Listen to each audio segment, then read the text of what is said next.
कब परिणाम देगी क्या पता, जिंदगी कब वरदान बनेगी क्या पता। जिंदगी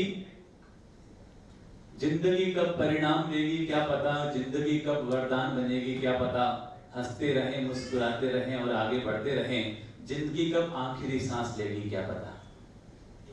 जिंदगी हमें परमात्मा की ओर से मिला हुआ बहुत बड़ा तोहफा है, बहुत बड़ा उपहार है।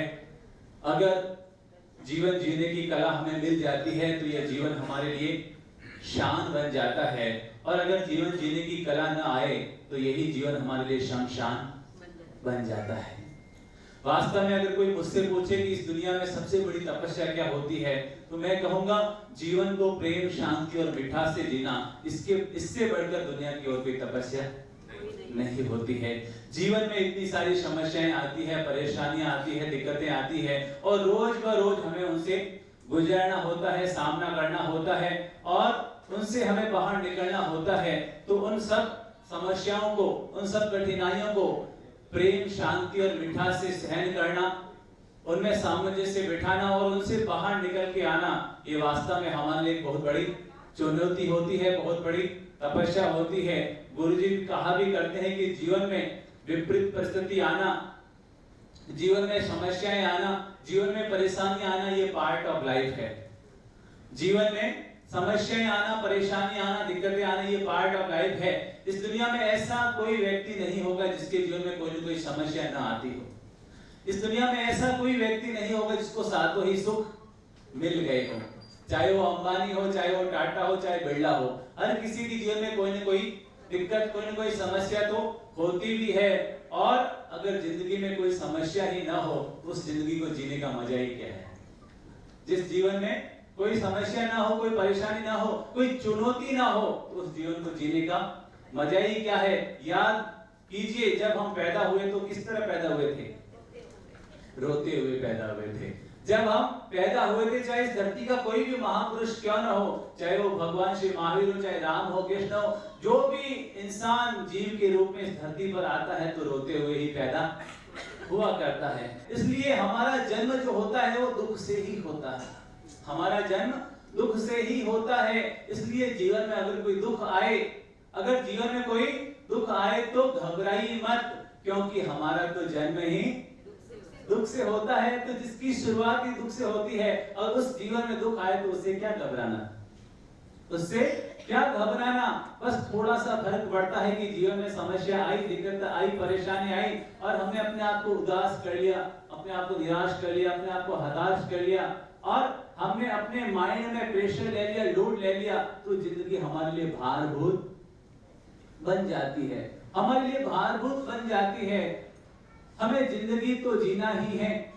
जिंदगी में चाहे जैसी दिक्कत आए, समस्याएं आए, जिंदगी तो हम जीना ही चाहते हैं। इस दुनिया में कोई भी मरना नहीं चाहता है, हर कोई जीना चाहता है, ये हमारे जीवन की हकीकत है। तो हमें जीवन तो जीना ही है, बस फर्क इतना सा है कि हम हंसते हुए जिए या रोते हुए जिए। बस थोड़ा सा फर्क है कि हम रोते हुए जिए या हंसते हुए जिए। जिंदगी तो हमें जीना ही है, बस इतना सा परिणाम में फर्क आता है। अगर हम रोते हुए जीते हैं तो जिंदगी से हार जाते हैं। अगर हम रोते हुए जीते हैं, उदास होते हुए जीते हैं, जिंदगी को भार मानकर जीते हैं, तो जिंदगी से हार जाते हैं। और जिंदगी में जो भी चीज हमें मिलती है, चाहे वो परेशानी भी क्यों न हो, उसको भी हम हंसते हुए स्वीकार करते हैं तो जिंदगी की बाजी जीत जाते हैं। तो उसको भी अगर हम हंसते मुस्कुराते हुए स्वीकार करते हैं तो जिंदगी की बाजी जीत जाते हैं। गुरुजी कहते हैं कि जीवन में विपरीत परिस्थिति आना ये पार्ट ऑफ लाइफ है, उसको हम बदल नहीं सकते हैं। लेकिन जीवन में विपरीत परिस्थिति आने के बावजूद मन में शांति और चेहरे पर प्रसन्नता रखना, यही आर्ट ऑफ लाइफ है। यही आर्ट ऑफ लाइफ है। तो पार्ट ऑफ लाइफ तो हमारे हाथ में नहीं है, लेकिन आर्ट ऑफ लाइफ तो हमारे अपने हाथ में है। हमारे अपने हाथ में, जो हमारे अपने हाथ में है, हमें तो उसका आनंद लेने का प्रयास जरूर करते रहना चाहिए। अगर समस्या आने पर, मुश्किलें आने पर अगर हम मुरझाएंगे तो टूट जाएंगे, मुश्किलें आने पर मुरझाएंगे तो टूट जाएंगे, और मुश्किलें आने पर भी मुस्कुराएंगे तो मजबूत हो जाएंगे। मुश्किलें आने पर भी मुस्कुराएंगे तो मजबूत हो जाएंगे। अब सवाल ये उठता है कि हमें जीवन को प्रसन्नता से जीना है, आनंद से जीना है, हंसी और खुशी से जीना है, तो हमें अपने जीवन में ऐसे कौन से मंत्र हमारे जीवन में आ जाने चाहिए कि हमारे जीवन में चाहे जैसी नौबत आए, चाहे जैसी परिस्थिति आए, लेकिन हमारी मन स्थिति हमेशा आनंद भरी बनी हुई रहे। तो इसके लिए मैंने इस दुनिया को देखकर 3 मंत्र अपने जीवन से भी जोड़ने का प्रयास किया और वही 3 मंत्र में आज आपको भी देने का प्रयास करता हूं। और वो पहला मंत्र है एवरीथिंग इज बेस्ट। पहला क्या मंत्र है? Everything is best. इस दुनिया में हमें जो भी कुछ नजर आता है या फिर हमारे जीवन में जो भी घटित होता है, अगर हम उसे एवरीथिंग इज बेस्ट, सब कुछ अच्छा मानकर स्वीकार करते हैं, तो हमें जीवन की चुनौतियां नहीं लगेगी, वरन वो भी हमें जीवन में आगे बढ़ने की सफलता का आधार बन जाएगी। वो चुनौतियां भी हमारे जीवन में आगे बढ़ने का आधार बन जाएगी। इसलिए हमारे जीवन का पहला मंत्र ये होना चाहिए कि एवरीथिंग इज बेस्ट।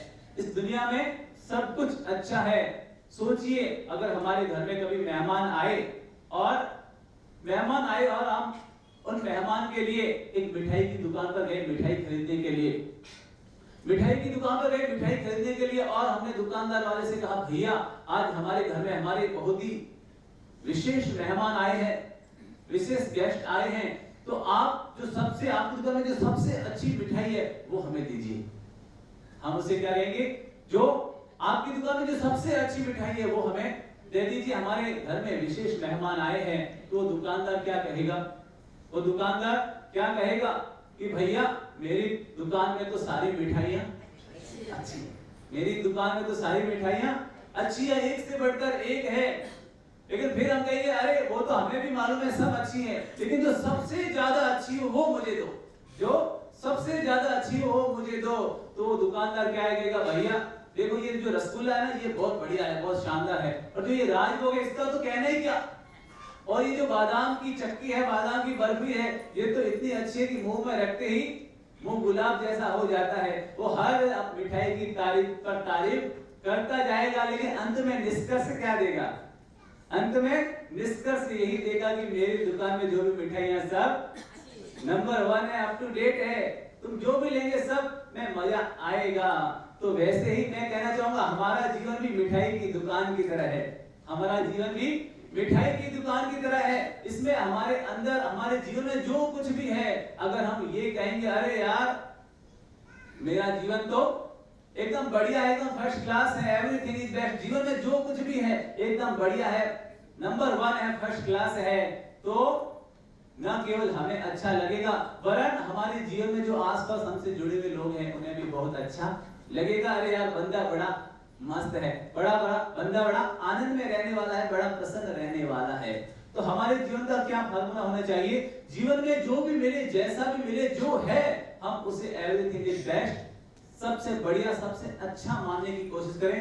जो कुछ भगवान ने दिया है, जो कुछ भगवान ने दिया है, हम उसे प्रसाद के रूप में स्वीकार करें। अगर हम जीवन में मिलने वाली हर चीज को प्रसाद के रूप में स्वीकार करेंगे तो ये जीवन हमारे लिए बहुत बड़ा आनंददायी बन जाएगा। और अगर हम जीवन को प्रसाद नहीं मानेंगे तो यही जीवन हमारे लिए बहुत बड़ा विषाद बन जाएगा, बहुत बड़ा विषाद बन जाएगा। एक व्यक्ति की 2 बेटियां थी, उस व्यक्ति ने अपनी एक बेटी की शादी तो किसान के यहाँ कर दी और दूसरी बेटी की शादी कुंभकार के यहाँ पर कर दी। एक बेटी की शादी किसान के यहाँ की और दूसरी बेटी की शादी कुंभकार के यहाँ की। और जब छुट्टियों का मौसम आया तो किसान की बेटी भी अपने पीहर आई और अपने घर पर कुछ दिन रही। और जाते जाते उसने अपने पिताजी से कहा कि पिताजी अभी हमने खेतों में बीज बोए हैं, आप भगवान से प्रार्थना करो कि अच्छी फसल हो जाए, ताकि अच्छी बारिश हो जाए, ताकि हमारी फसल एकदम अच्छी हो जाए और हमारी आमदनी बहुत अच्छी हो जाए। पिताजी ने कहा ठीक है, मैं भगवान से ऐसे ही प्रार्थना करूंगा। और थोड़े दिन के बाद कुंभकार की बेटी आई। थोड़े दिन के बाद कुंभकार को जो ब्याही हुई थी वो बेटी पीहर में आई और कुछ दिन रही और जाते जाते कहा कि पिताजी हमने घड़े बनाए हैं, हमने बहुत सारे घड़े बनाए हैं और वो कच्चे हैं, सूखने में टाइम लगेगा। आप भगवान से प्रार्थना करो कि भूल चूक के बारिश ना हो, भूल चूक के बारिश ना हो। अगर बारिश हो गई तो हमारा सारा मटेरियल बर्बाद हो जाएगा, हमारे सारे घड़े खराब हो जाएंगे। किसान ने ये सुना तो किसान सोचने में पड़ गया, अब मैं क्या करूं? अपनी एक बेटी के लिए प्रार्थना करूं या दूसरी बेटी के लिए प्रार्थना करूं? जिस बेटी के लिए भी प्रार्थना करूंगा वो एक के लिए सुख का कारण बन जाएगी और एक के लिए दुख का कारण बन जाएगी। किसान ने तो भगवान से इतना ही कहा कि भगवान मैं तो ज्यादा नहीं समझता, मैं सारी बाजी तेरे ऊपर ही छोड़ता हूँ। तुझे जैसा अच्छा लगे तू वैसा ही कर लेना, जैसा तुझे अच्छा लगे वैसा तू कर लेना, क्योंकि इस दुनिया में बुरा कुछ नहीं होता, सब कुछ अच्छा ही होता है। भगवान जो करता है वो सब कुछ अच्छा हुआ करता है, भगवान जो करता है वो सब कुछ अच्छा हुआ करता है। अगर हम अपने जीवन में इस बात को स्वीकार कर लेते हैं कि भगवान जो करता है अच्छा करता है और हमारे जीवन में वही होता है जो होना होता है, जो हमारे जीवन में वही होता है जो होना होता है। अगर हम ये स्वीकार कर लेते हैं तो जीवन हमें कभी भी भारभूत नहीं लगेगा, हमें जीवन कभी भी भारभूत नहीं लगेगा, वरन हमें हमेशा लगेगा हमारा जीवन तो हमारे लिए भाग्य की तरह है, हमारा जीवन तो हमारे लिए वरदान की तरह है। अगर सफर को अच्छा रखना है तो सामान कम रखिए, अगर सफर को अच्छे से करना है तो सामान कम रखिए, और जिंदगी को अच्छे से जीना है तो अरमान कम रखिए, जिंदगी को अच्छे से जीना है तो अरमान कम रखिए। अर्थात जीवन में जो मिल जाए उसका स्वागत कीजिए, उसे प्रसन्नता से स्वीकार कर लीजिए और ये मंत्र अपने जीवन में स्वीकार कर लीजिए, एवरीथिंग इज बेस्ट। इस दुनिया में सब कुछ अच्छा है, इस दुनिया में कोई कुछ बुरा होता नहीं है। जैसे अपन ने एक प्लॉट बेचा, एक मकान बेचा, और अपन ने मकान बेचा और अपन को अच्छी इनकम मिल गई, और थोड़े समय के बाद जमीन के भाव गिर गए, तो हमारे मन में क्या आएगा? अरे बहुत अच्छा हुआ, जो मैंने अच्छी इनकम में, अच्छी रेट में अपने जमीन को, अपने प्लॉट को बेच लिया, वो हमारे लिए तो अच्छा हुआ। लेकिन हमने जिसको बेचा है उसके मन में क्या आएगा? वो सोचेगा अरे यार मैंने उस समय खरीदने की बजाय थोड़ा रुक गया होता, थोड़े समय के बाद खरीदता तो मुझे और कम रेट में मिल जाता। याद रखना, जब इंसान मोबाइल खरीदता है तो मोबाइल खरीदने के बाद और शादी करने के बाद, थोड़े समय बाद उसे ऐसा लगता है अरे यार अगर मैं थोड़ा रुक गया होता तो इससे अच्छा मॉडल मिल जाता। मोबाइल खरीदने के बाद और शादी करने के बाद थोड़े समय के बाद इंसान को ऐसा लगता है अरे यार थोड़ा रुक गया होता तो अच्छा मॉडल मिल जाता।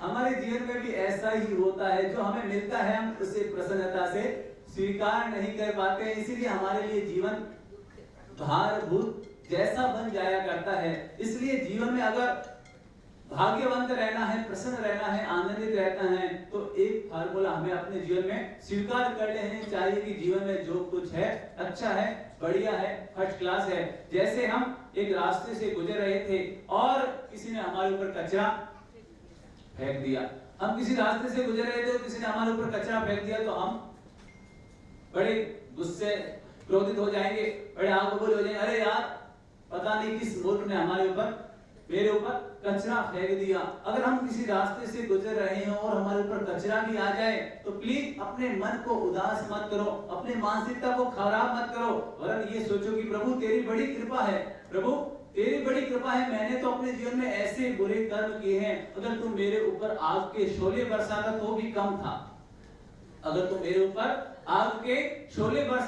कम था, तेरी बड़ी मेहरबानी की तूने तो कचरे में ही निपटा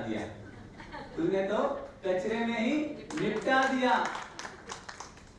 तो जैसे हमारी मानसिकता होती है वैसे ही हमें परिणाम मिलने शुरू हो जाते हैं। जीवन में कोई नकारात्मक घटना भी घट जाती है, लेकिन अगर हमारी मानसिकता अच्छी होती है तो वो नकारात्मक घटना भी हमारे लिए वरदान बन जाती है। आपने सुकरात का नाम सुना होगा, बहुत बड़े दार्शनिक हुए यूनान में सुकरात। उनकी पत्नी बड़ी गुस्सैल थी, इतनी गुस्सैल थी, इतनी गुस्सैल थी, इतने गुस्सैल थी कि हर समय उनके ऊपर गुस्सा करती रहती थी। लेकिन उन्होंने कभी भी अपनी पत्नी पर गुस्सा नहीं किया वापस। और जब भी वो भगवान की प्रार्थना करते तो भगवान को शुक्राना अदा करते कि प्रभु तेरी बड़ी कृपा है, तूने गुस्सैल पत्नी देकर बड़ी कृपा की, तूने गुस्सैल पत्नी देकर बड़ी कृपा की, क्योंकि मुझे संत बनने की जरूरत नहीं है, मैं इसे सहन करता हूं, यही मेरे लिए सबसे बड़ा संत जीवन है। और महाराष्ट्र में एक संत हुए नामदेव, महाराष्ट्र में ही एक संत हुए नामदेव, उनकी पत्नी बड़ी अच्छी थी, बड़ी संस्कारी, बड़ी अच्छे स्वभाव वाली, सीधी सरल, और हर समय उनके कहे अनुसार चलती थी, उनके कहे अनुसार जीवन जिया करती थी। और कहते हैं कि जब वो भी भगवान की प्रार्थना करते तो भगवान से कहते कि प्रभु तेरी बड़ी कृपा है, तेरी बड़ी कृपा है, तेरी बड़ी मेहरबानी है कि तूने मुझे इतनी अच्छी पत्नी दी कि उसकी बदौलत मुझे तुझसे जुड़ने का मौका मिल गया। अगर कोई गलत पत्नी आ जाती तो मेरे धर्म आराधना साधना में वो बाधक बन जाती। तेरी बड़ी कृपा की तूने इतनी अच्छी पत्नी दी कि मेरी साधना आराधना बड़े अच्छे से हो जाती है। एक को गुस्सैल पत्नी मिली तो भी वो प्रसन्न है, आनंदित है, और एक को अच्छी पत्नी मिली वो भी खुश और प्रसन्न है। कहने का मतलब है कि अगर जीवन में जो मिल जाए, जैसा मिल जाए, अगर हम उसे प्रसन्नता से स्वीकार कर लेते हैं, उसे भी अच्छा मान लेते हैं, एवरीथिंग इज बैक, जो मिला उसका अच्छा है, आनंद लेंगे, तो हमारे लिए जीवन की हर परिस्थिति हमारे लिए बाजी की तरह, खेल की तरह बन जाया करती है, और हर बाजी हम जीतने में सफल हो जाते हैं। तो जीवन का एक मंत्र होना चाहिए, एवरीथिंग इज बेस्ट। कहते हैं कि एक व्यक्ति समुद्र का व्यापार किया करता था और वो समुद्र के रास्ते से गुजर रहा था, और एक बार गुजरते गुजरते उसकी नाव चकनाचूर हो गई, और संयोग से लकड़ी का एक पाटा, लकड़ी का एक हिस्सा उसके हाथ में आया, और वो उसके सहारे चलते चलते एक कोई अनजाने द्वीप पर, अनजाने टापू पर पहुंच गया। वहां पर कोई कुछ था नहीं, लेकिन फिर भी बहुत हरा भरा था टापू, एकदम हरा भरा, चारों तरफ हरियाली हरियाली, और मौसम बड़ा सुहावना था। लेकिन अगर कोई परिवार से छूट जाए, बिजनेस सारा छूट जाए, तो इंसान को बड़ा दुख होता है, बड़ा वो दुखी भी था। एक तरफ वो दुखी भी था और एक तरफ वो इतना अच्छा मौसम, इतना अच्छा माहौल, तो एक तरफ सुखी भी था, और उसे लग गया कि अब यहाँ तो कोई आने वाला है नहीं, अब मुझे कोई बचाने वाला है नहीं, चलो अब यहीं पर जीवन जीना शुरू कर देते हैं, जो मिला जैसा मिला उसका आनंद लेना शुरू कर देते हैं। और वो व्यक्ति वहीं टापू पर रहना शुरू कर देता है, और जब उसे लगता है कि अब यहीं रहना, तो वहां पर एक अच्छी सी झोपड़ी भी बना देता है, और इस तरह अपनी वो जिंदगी गुजार रहा होता है। एक दिन वो अपनी झोपड़ी से बाहर निकलकर कुछ खाना बनाने का सामान, लकड़ियां वगैरह लेने के लिए बाहर जाता है, और जैसे ही वो वापस आ रहा होता देखता है कि उसकी झोपड़ी में आग लग जाती है। वो बड़ा दुखी होता है, कि भगवान ये तूने क्या किया, तूने मुझे अनजाने टापू पर भेज दिया, ये तो मैंने स्वीकार कर लिया, मैंने इतनी मेहनत से झोपड़ी बनाई और तूने उसको भी जला डाला। वो भगवान को आए जैसी गालियां निकालने लगा कि मैं तेरा भजन करता हूँ, तेरा नाम लेता हूँ, और तूने मेरी इस झोपड़ी में भी आग लगा दी, मैं रहूंगा कहाँ। और इस तरह वो बड़ा दुखी हो रहा होता है।